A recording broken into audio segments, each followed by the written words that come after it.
helpful. I don't want to take too much time, but I'm struck by this conversation about by the lessons that we don't seem to have learned from our past. About 20 years ago, the city was going through a very tough financial time. And amongst the cuts that were made were cuts to youth programs and services. And the consequences of that were tragic.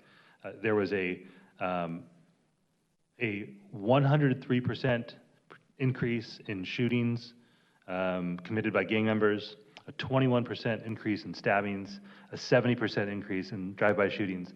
And the folks on the ground at that time attributed that increase to the unplugging of resources from our young people. We cannot do the same thing again. We've said it once, I'll say it again. I understand this is a tough budget year, and the burden should not be borne by those who are most vulnerable, and it should certainly not be borne by our young people.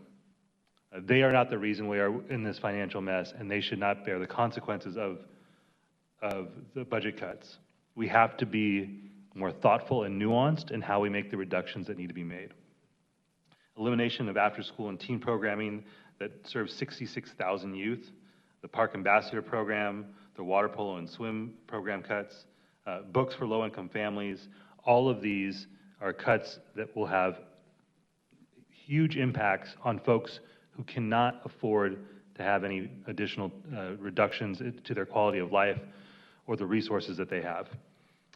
Lastly, I will note this. I appreciate so much the work of the Parks Foundation and the Library Foundation, and the point made about what this tells folks who are willing to invest in this city is an important one. We would be unplugging free Wi-Fi, we'd be reducing a library match program, at the same time that we're asking philanthropy to help us solve our homelessness crisis, and that we're asking for their support in getting the 1,500 plus people who are still living in hotels, who are displaced by floods, back into permanent housing. That is a very, very bad fundraising plan.